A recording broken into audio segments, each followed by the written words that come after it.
So I've always had this weird problem with people calling martial arts self-defense. As far as I understand, martial arts isn't self-defense. Martial arts is combat. And combat has always been about fighting against another skilled opponent. All right? That's not the same as self-defense. Self-defense would be the idea of protecting yourself against an attacker. Now, that's a very thin line, but there is a distinction here because if I'm going to learn how to fight, I'm going to learn how to fight for a very specific purpose, not just to think of fighting in general, right? I mean, you can, I guess, but most people, when they learn how to fight, they have a goal in mind. And so if my goal is to learn how to fight to defend myself against an attacker, then I have to, develop those skills that actually allow me to fight somebody who is attacking me probably by surprise, compared to fighting another skilled opponent who probably has also been training as hard as I have, and now I have to fight them evenly on the battlefield. That's different. That combat is more what you do if you're in like sports competition, things like that, where you're actually trying to fight somebody who is equally as skilled as you are, trained equally as skilled as you. It's not self-defense. It's not really.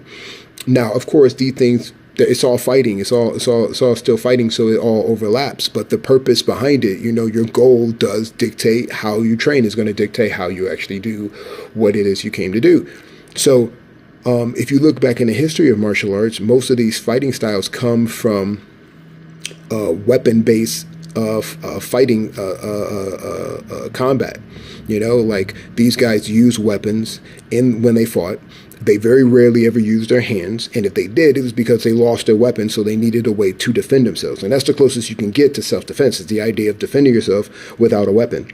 All right? Like the guy's attacking you with a weapon, you ain't got one, so you got to use your hands and your feet. So, you learned anti-weapon defenses, but that's not self-defense.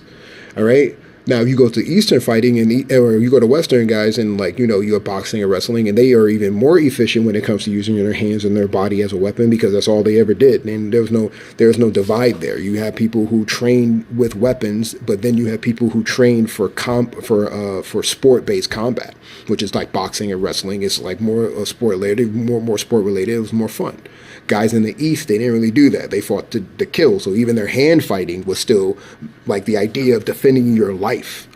All right. So it wasn't the idea of moving around all the time. It was more like somebody attacking with a sword, defend. So it wasn't self-defense, not in the same way that you would think of like knowing how to be aware, self-aware, being around a crowd and things like that. So I always thought it was kind of almost disingenuous and a little misleading to say that martial arts is self-defense. Can you use it? Of course, but it's not really the same.